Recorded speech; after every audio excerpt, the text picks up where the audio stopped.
जय हिंद साथियों, मैं अंकित कुमार यादव आप सभी का स्वागत करता हूं सृष्टि ज्ञान केंद्र में, जहां हम पढ़ रहे हैं कक्षा 12वीं के इतिहास को, और जिसमें चल रहा है अध्याय आपका 7, जिसका नाम है एक साम्राज्य की राजधानी विजयनगर, लगभग 14वीं से 16वीं सदी तक। ये जो आपका अध्याय है, ये भारतीय इतिहास के मध्यकालीन इतिहास का एक महत्वपूर्ण अध्याय है। और ये जो साम्राज्य आज मैं चल रहा हूं पढ़ाने, विजयनगर साम्राज्य, ये बहुत ही महत्वपूर्ण साम्राज्य है, बहुत ही महत्वपूर्ण। आप ये समझिए, जिस समय काल में भारत में मुगल साम्राज्य या आपका दिल्ली में दिल्ली सल्तनत छाई हुई थी, भारत पर बड़े तौर पर इस्लामी आक्रमण हो रहे थे, उस समय कालखंड में ये साम्राज्य अपनी प्रगति, समृद्धि, मतलब विकास की एक नई रूपरेखा को तय करता है। बहुत बढ़िया साम्राज्य, अद्भुत साम्राज्य, किसी भी प्रकार से इसमें कोई कमी नहीं। और इसकी वास्तुकला आप देख लेंगे तो अद्भुत, आपकी आंखें धरी की धरी रह जाएंगी। इतनी अद्भुत इमारतें, इतने सुंदर मंदिर की कोई कहने की बात नहीं। मतलब मंदिरों की जितनी बढ़िया वास्तुकला आपको विजयनगर साम्राज्य के मंदिरों में दिखती है, उतनी बढ़िया वास्तुकला आपको कहीं और के मंदिरों में नहीं दिखाई पड़ती। विजयनगर साम्राज्य की वास्तु शैली, जो भवन निर्माण शैली है, वो अद्भुत है। अद्भुत जिसे कहते हैं, मतलब मंदिरों की जो नक्काशी की गई है, आप उन नक्काशियों को देखकर अचंभित रह जाएंगे, आपकी आंखें देखती रह जाएंगी। ऐसे मंदिर बनाए हैं विजयनगर साम्राज्य के शासकों ने। और इनकी आप जब जल निकास प्रणाली पढ़ेंगे, जल प्रबंधन पढ़ेंगे, और इनकी जब सुरक्षा व्यवस्था पढ़ेंगे, तो आप अचंभित रह जाएंगे, कितना कोई दूरदर्शी हो सकता है। लेकिन फिर वही बात होती है ना, कि कुछ दूरदर्शी लोगों में कुछ अल्पदर्शी भी होते हैं, और उन्हीं अल्पदर्शियों में से एक थे राम राय जी। और उन्हीं की अल्पदर्शिता ने इस साम्राज्य को पतनमुखी बना दिया। ये साम्राज्य अद्भुत साम्राज्य है, ये साम्राज्य यादवों का साम्राज्य है, ये अपने समय का सबसे अद्भुत साम्राज्य है। इसीलिए एनसीईआरटी में इसको एक स्पेशल अध्याय के तौर पर आपको पढ़ाया जा रहा है। इसके सबसे प्रतापी राजा हैं कृष्णदेव राय, जो अपने समय के सबसे बेहतरीन शासकों में से एक है, जिन्होंने हर क्षेत्र में अपने साम्राज्य में काम किया है। चाहे वो साहित्य का क्षेत्र हो, चाहे वो कला का क्षेत्र हो, चाहे वो आर्थिक विकास का क्षेत्र हो, चाहे वो सामाजिक विकास का क्षेत्र हो, कोई भी पहलू उन्होंने नहीं छोड़ा है। आप सबने तेनालीरामन का नाम सुना होगा, वो इन्हीं के दरबार में थे।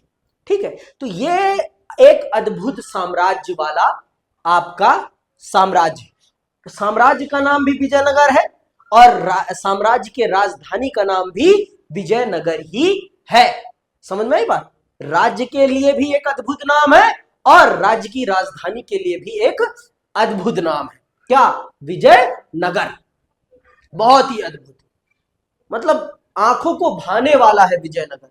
ऐसा साम्राज्य है आपका विजयनगर। तो आज हम चल रहे हैं इसको बहुत ही विस्तार पूर्वक जानने और समझने, कि विजयनगर साम्राज्य कैसे पनपा, इसके पनपने के पीछे क्या कहानी है, और इसके पतन की क्या कहानी है।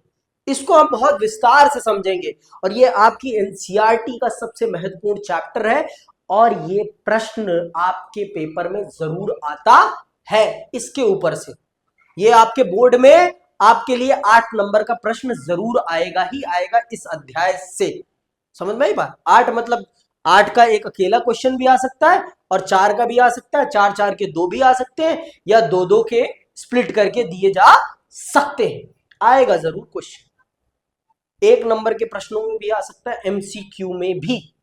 ठीक है, तो चलिए जानते हैं और पढ़ते हैं इस साम्राज्य की खूबियों को, कि कैसे ये साम्राज्य अस्तित्व में आया, और किन गलतियों के कारण इस साम्राज्य का पतन होता है।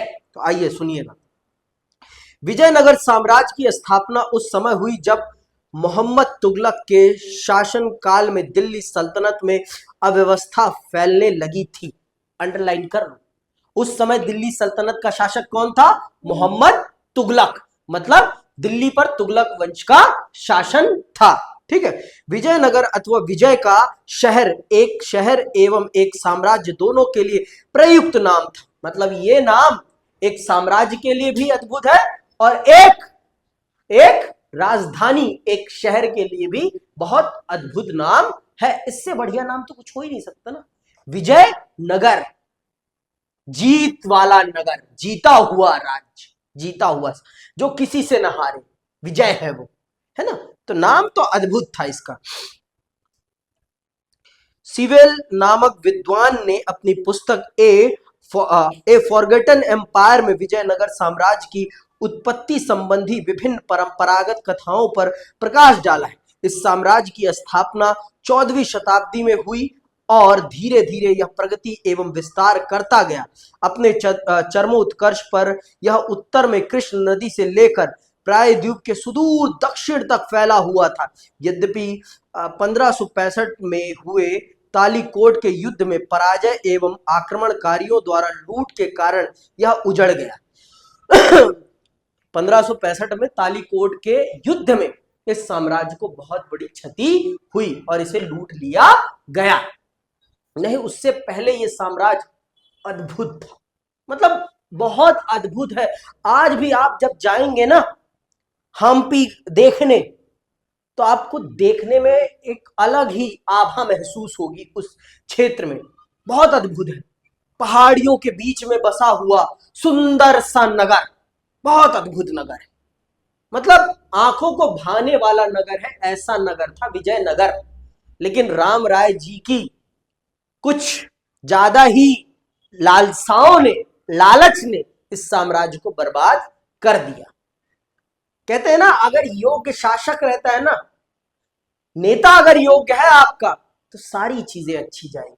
और अगर नेता अच्छा नहीं रहेगा आपका, तो कुछ भी अच्छा नहीं होने वाला है। सारा का सारा दारोमदार नेता के ऊपर होता है, सारा का सारा दारोमदार।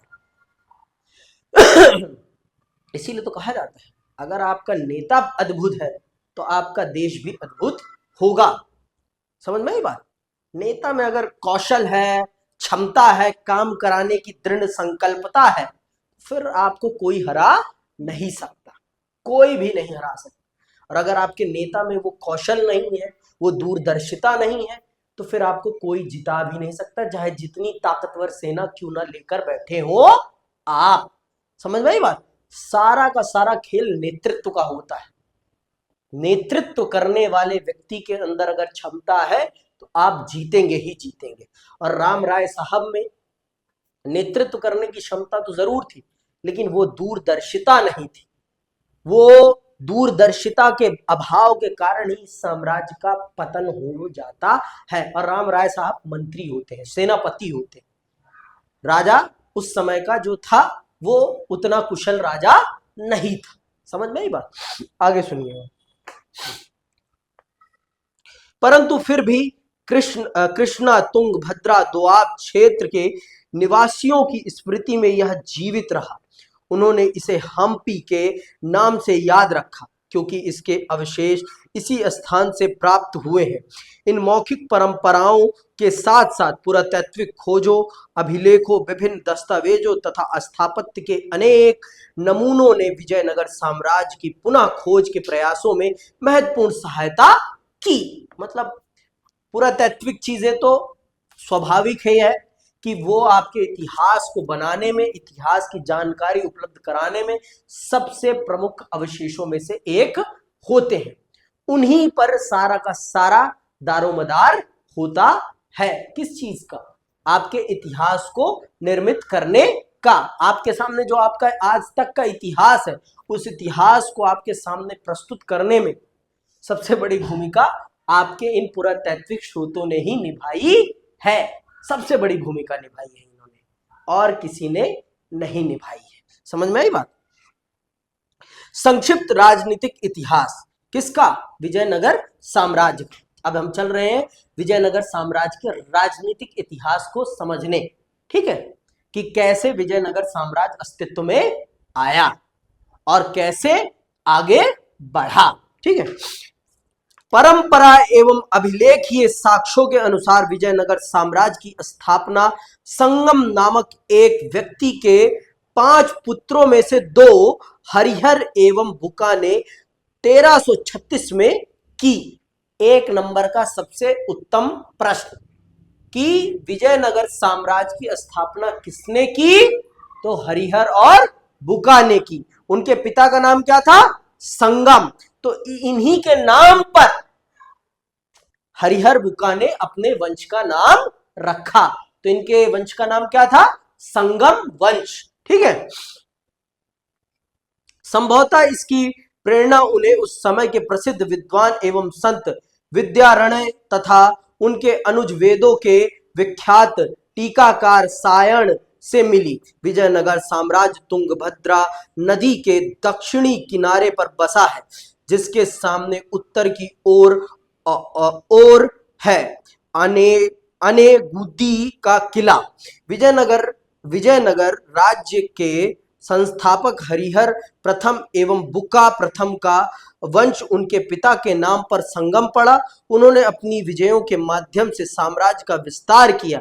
इनके साम्राज्य में विजयनगर साम्राज्य उत्तर में कृष्णा नदी से दक्षिण में कावेरी के निकट तक पहुंच गया था। तुंगभद्रा के दक्षिणी तट पर स्थित विजयनगर को इन्होंने अपनी राजधानी बनाया। इसके उत्तराधिकारियों ने राज्य की सीमाओं में वृद्धि की, शासन के पुनर्गठन के दृष्टिकोण से पर्याप्त कार्य किए एवं सामुद्रिक व्यापार में वृद्धि की, जिससे साम्राज्य समृद्ध हुआ। तो ये था संगम वंश का योगदान विजयनगर साम्राज्य के उत्थान में। उन्होंने इसकी स्थापना करी और फिर इसका विस्तार किया, इसको आर्थिक तौर पर, सामाजिक तौर पर, राजनीतिक तौर पर, सैन्य तौर पर हर प्रकार से सक्षम बनाया, जिससे कि ये एक बेहतरीन साम्राज्य बन सके। फिर उनके जो वंशज थे वो उतने काबिल नहीं रहे, फिर उन्हीं में से कुछ लोगों ने उन्हें टेक ओवर कर लिया। तो आइए आगे सुनते हैं क्या है कहानी। संगम वंश के बाद सुलभ वंश एवं उसके बाद तुलुव वंश की स्थापना हुई। अंडरलाइन कर लेना। संगम वंश के बाद कौन सा है?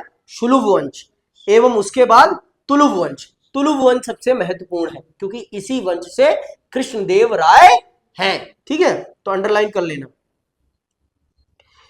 विजयनगर साम्राज्य के तुलुव वंश में कृष्णदेव राय नाम का शासक हुआ, जिसकी गणना संपूर्ण भारत के भी महानतम शासकों में की जाती है। उसने सर्वप्रथम विद्रोही सामंतों का दमन करके शांति एवं व्यवस्था स्थापित की तथा उसके बाद विजय अभियान प्रारंभ किए।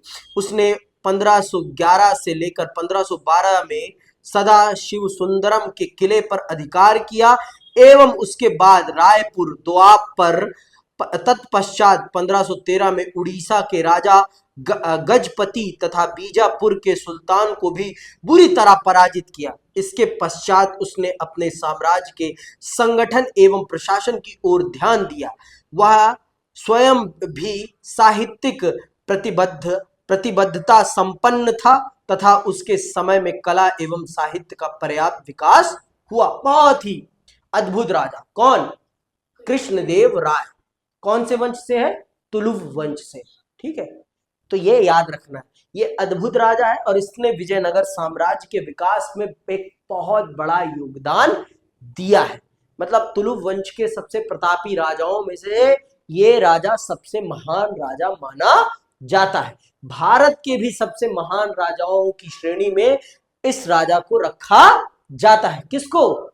कृष्णदेव राय को। ठीक है, ये याद रखना है। और इसने हर प्रकार से साम्राज्य का विकास किया है। आर्थिक हो, सामाजिक हो, राजनीतिक हो, सैन्य हो, शैक्षिक हो, हर प्रकार से इसने बहुत सुंदर सुंदर मंदिरों का निर्माण कराया। विजयनगर साम्राज्य में बहुत अद्भुत मंदिरों का, जिनको आंखें देखती रह जाएं, ऐसे मंदिरों का निर्माण कराया है। किसने? कृष्णदेव राय ने। समझ में आई बात कि अभी भी नहीं आई? कितनी भेजे में बात गई?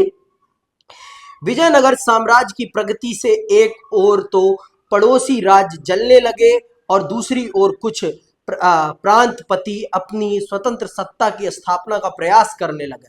अयोग्य शासकों के समय में योग्य मंत्री राम राय ने समस्त, अंडरलाइन करना यहां से, अयोग्य शासकों के समय में योग्य प्रधानमंत्री राम राय ने समस्त शक्ति अपने हाथों में केंद्रित कर ली। अपनी महत्वाकांक्षाओं में उसने दक्षिण के पड़ोसी मुसलमान राज्यों के आंतरिक मामलों में हस्तक्षेप भी करना शुरू कर दिया। यह उसकी अदूरदर्शिता पूर्ण तथा अत्यधिक जोखिम भरी नीति थी, जिसके माध्यम से उसने दक्षिण की सल्तनतों को आपस में लड़वाने की कोशिश की, परंतु यह नीति उसके लिए उल्टी पड़ी, क्योंकि ये सुल्तान उसके इरादों को भांप गए तथा तंग आकर दक्षिण के चारों राज्यों बीजापुर, गोलकुंडा, अहमदनगर एवं विदर ने एक गठबंधन बना लिया तथा 1565 में तालीकोट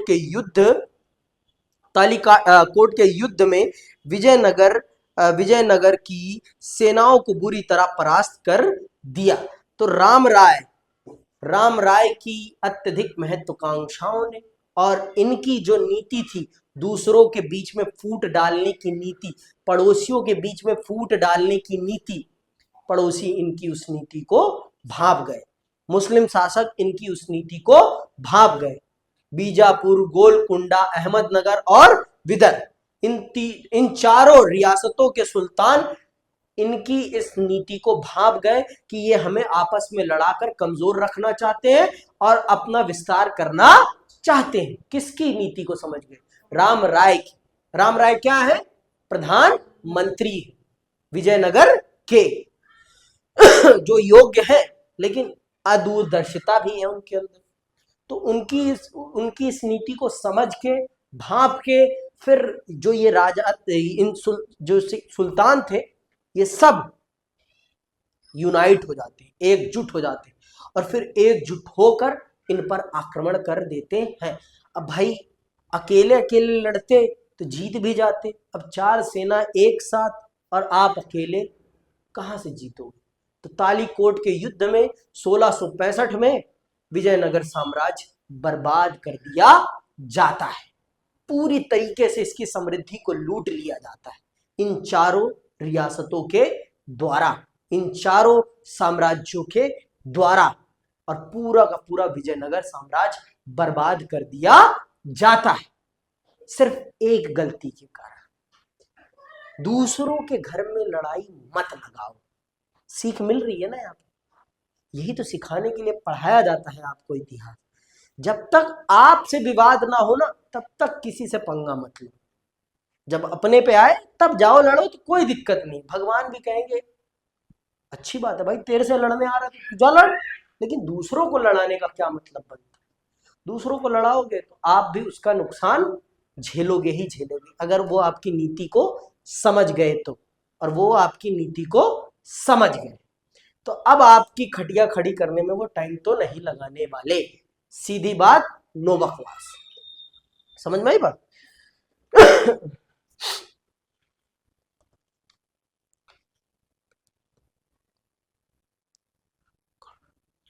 इसके पश्चात विजेता गठबंधन की सेनाओं ने कुछ दिनों तक विजयनगर शहर को लूटा, आगजनी एवं हत्या का अखाड़ा बना दिया। यद्यपि अरविंदो राजवंश अगले 50 वर्ष तक शासन तो करता रहा, परंतु विजयनगर साम्राज्य की शक्ति, प्रतिष्ठा और गौरव का अंत हो चुका था और शहर पूरी तरह उजड़ चुका था। तो यह है आपके विजयनगर साम्राज्य के बनने और बर्बाद होने की पूरी कहानी।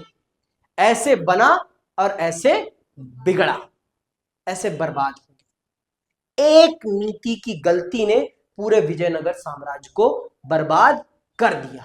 एक व्यक्ति की गलती ने, एक व्यक्ति की अदूरदर्शिता ने पूरे साम्राज्य का मटिया मेट कर दिया।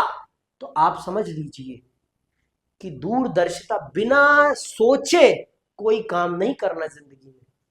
हर चीज के ड्रॉबैक्स हैं, हर चीज के बेनिफिट्स हैं, हर पक्ष, हर सिक्के के 2 पहलू हैं और दोनों पहलुओं को समझ लेना, जान लेना बहुत जरूरी है, बहुत ज्यादा जरूरी है।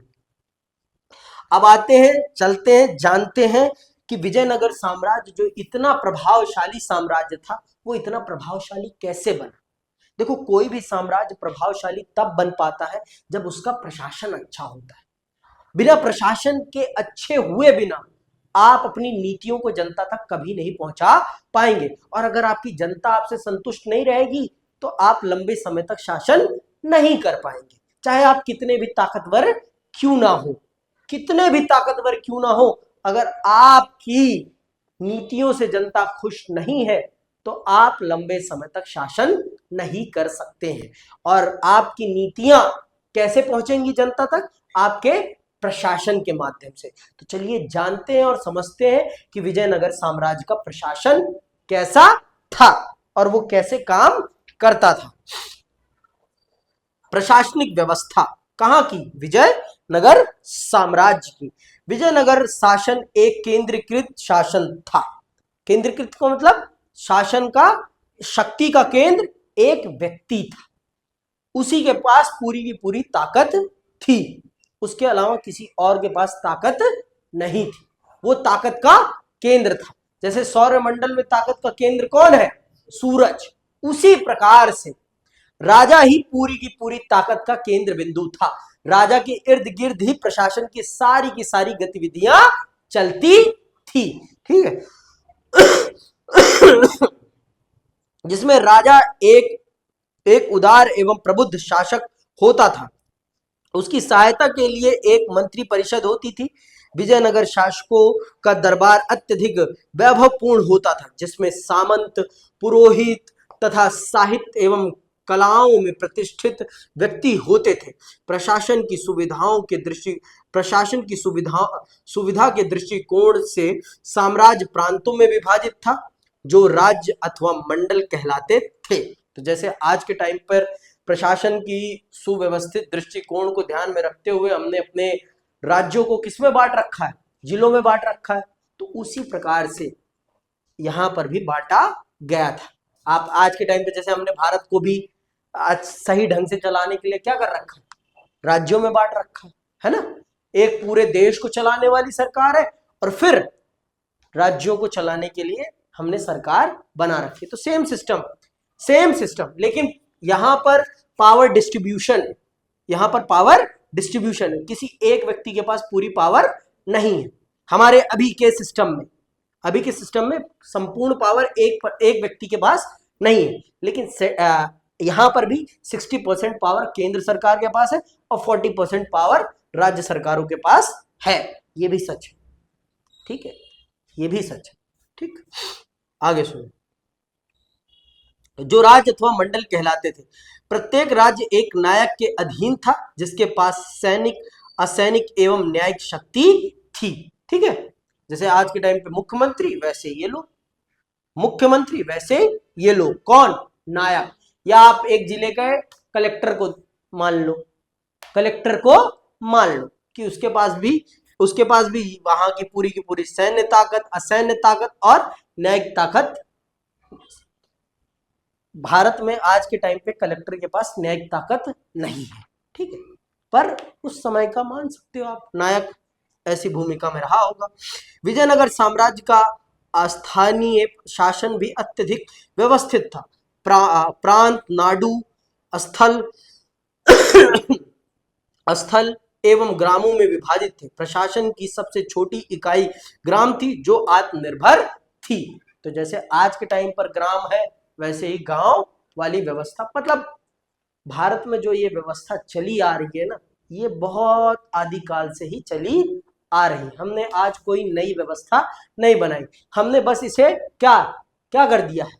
हमने इसे लिखित कर दिया है, बस कुछ खास परिवर्तन नहीं हुआ है। हमने अपने पुराने सिस्टम को ही यहाँ पर अडॉप्ट कर रखा है, कुछ खास बदलाव नहीं किया। सीधी बात यही है, हकीकत भी यही है। मध्यकाल की ही भांति भूमि राजस्व अथवा शिष्ट राज्य की आय का प्रमुख स्रोत था। मतलब कमाई का एक प्रमुख जरिया क्या था? भूमि राजस्व, ठीक है। राजस्व की दर फसल एवं भूमि की किस्म सिंचाई का तरीका आदि के अनुसार अलग अलग थी। भूमि राजस्व के अतिरिक्त राज्य की आय के और भी अनेक स्रोत थे। राजा न्याय की सर्वोच्च अदालत था, यद्यपि नियमित न्यायालय एवं अन्य न्यायिक अधिकारी भी होते थे। दंड विधान कठोर था, मतलब सजाएं कठोर दी जाती थी। ठीक है, कठोर था। विजयनगर शासन में आए विदेशी यात्रियों ने कृष्णदेव राय की न्यायप्रियता एवं न्याय के समक्ष सबको समान मानने के गुणों की अत्यधिक प्रशंसा की है। विजयनगर साम्राज्य की अपनी एक विशाल सेना थी, जिसके रखरखाव के लिए एक अत्यंत सतर्कता एवं कुशलता से निर्मित सैन्य विभाग था। सेना के प्रमुख अंग थे पैदल, अश्वहोरी, हाथी एवं ऊंट। राज्य की अपनी विशाल सेना थी, जिसमें आवश्यकता के समय प्रांतीय नायकों एवं कद्र राज्यों की सेनाएं भी सम्मिलित हो जाती थी। तो ये आपका पूरा का पूरा विजयनगर साम्राज्य का प्रशासनिक तंत्र था, जिस पर पूरा का पूरा विजयनगर साम्राज्य चलता था। ये था विजयनगर साम्राज्य की ताकत का आधार। तो इस तरह से विजयनगर साम्राज्य एक शक्तिशाली साम्राज्य बन पाया था। समझ में आई बात? प्रशासन बहुत बड़ी चीज है। बिना प्रशासन के आप एक अच्छे साम्राज्य का संचालन नहीं कर सकते हैं। साम्राज्य का संचालन तभी बेहतर तरीके से हो सकता है जब उसकी प्रशासन व्यवस्था बेहतरीन हो। बिना बेहतरीन प्रशासन व्यवस्था के आप साम्राज्य को लंबे समय तक नहीं चला सकते हैं। समझ में आई बात? साम्राज्य को अगर आपको लंबे समय तक चलाना है तो आपको बेहतर काम करना पड़ेगा। बिना बेहतर काम करे आप साम्राज्य को लंबे समय तक किसी भी हालत में नहीं चला सकते। ये बात मेरी याद रखना, ठीक है? अगर आपको एक लंबे समय तक साम्राज्य को चलाना है तो आपको क्या, एक बेहतरीन सोच के साथ काम करना पड़ेगा। एक बेहतरीन प्रशासन व्यवस्था बनानी पड़ेगी। सबको सबका दायित्व देना पड़ेगा। बिना सबको सबका दायित्व दिए आप अच्छा काम नहीं कर सकते हैं। ठीक है, अब आते हैं इनके प्रशासन के जो आधार थे, नायक और अमर नायक। ये इनके प्रशासन के आधार, रीढ़ की हड्डी थे। यही वास्तविक तौर पर पूरे प्रशासन को नियंत्रित करने का काम करते थे। राज्यों में यही पूरी की पूरी प्रशासन व्यवस्था का नियंत्रण करते थे। तो आइए इनके बारे में भी जान लेते हैं। साम्राज्य में शक्ति का प्रयोग करने वालों में सेना प्रमुख होते थे, जो सामान्यतः किलों पर नियंत्रण रखते थे और जिनके पास सशस्त्र समर्थक होते थे। इन प्रमुखों को नायक कहते थे। मतलब सेना जिनके हाथों में सेना होती थी उन्हें नायक कहा जाता था। इनके पास सैन्य बल होता था और इनका काम होता था साम्राज्य की किलों को नियंत्रण में रखना, साम्राज्य को सुरक्षित रखना, साम्राज्य के विकास में अपनी निष्ठा बनाए रखना इनका प्रमुख काम होता था। इन प्रमुखों को नायक कहते थे और ये आमतौर पर तेलुगु अथवा कन्नड़ भाषा बोलते थे। ये नायक एक स्थान से दूसरे स्थान तक भ्रमणशील रहते थे। कई नायकों ने विजयनगर शासक की प्रभुसत्ता के समक्ष आत्मसमर्पण किया था, परंतु ये अक्सर विद्रोह कर देते थे तथा सैनिक कार्रवाई के माध्यम से ही इन्हें वश में किया जाता था। अमर नायक सैनिक कमांडर थे, जिन्हें शासक अथवा राज्य द्वारा प्रशासन के लिए राज्य क्षेत्र दिए जाते थे। वे किसानों, शिल्प कर्मियों तथा व्यापारियों से भू राजस्व तथा अन्य कर वसूल करते थे। राजस्व का कुछ भाग तो ये अपने व्यक्तिगत उपयोग तथा घोड़ों और हाथियों के निर्धारित दल के रखरखाव के लिए अपने पास रख लेते थे। ये दल विजयनगर शासन की सैनिक शक्ति को सुदृढ़ता प्रदान करते थे, जिसके माध्यम से वे पूरे दक्षिणी प्रायद्वीप को अपने नियंत्रण में रखा पाए। राजस्व का कुछ भाग मंदिरों के रखरखाव तथा सिंचाई के प्रबंध आदि के लिए खर्च किया जाता था। अमरनायक राजा के प्रति भिन्न भिन्न प्रकार से अपनी स्वामी भक्ति प्रकट करते थे। जैसे वर्ष में एक बार भेंट भेजकर अथवा राज दरबार में उपहारों के साथ स्वयं उपस्थित होकर, परंतु वास्तविकता में इनके पास पर्याप्त शक्ति थी और यद्यपि राजा उनके हस्तांतरण के माध्यम से उनके ऊपर अपनी प्रभुसत्ता एवं नियंत्रण का दावा करता था, परंतु इनमें से कई नायकों ने 17वीं शताब्दी में अपने स्वतंत्र राज्य स्थापित कर लिए। केंद्रीय राजकीय ढांचे के विघटन में इस तत्व की महत्वपूर्ण भूमिका रही। विद्वानों ने अमरनायक प्रणाली को विजयनगर साम्राज्य की एक प्रमुख राजनैतिक खोज कहा है। उनके अनुसार इस प्रणाली के कई तत्व दिल्ली सल्तनत की एकता प्रणाली से लिए प्रतीत होते हैं। तो आप ये जान लीजिए कि मतलब एक बेहतरीन शासन व्यवस्था बनाकर रखी थी विजयनगर के शासकों ने।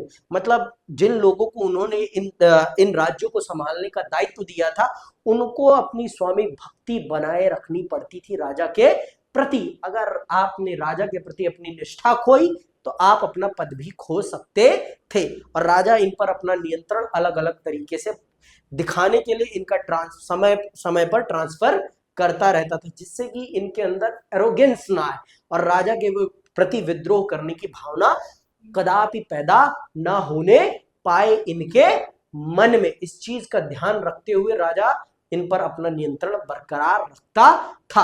अब आगे की क्लास में हम समझेंगे विजयनगर साम्राज्य की आर्थिक, सामाजिक और अन्य चीजों को। आज के लिए बस इतना है। इसी के साथ मैं आप सबसे विदा लेता हूं और आप सबसे ये आशा करता हूं कि आप सब ऐसे ही पढ़ते रहें।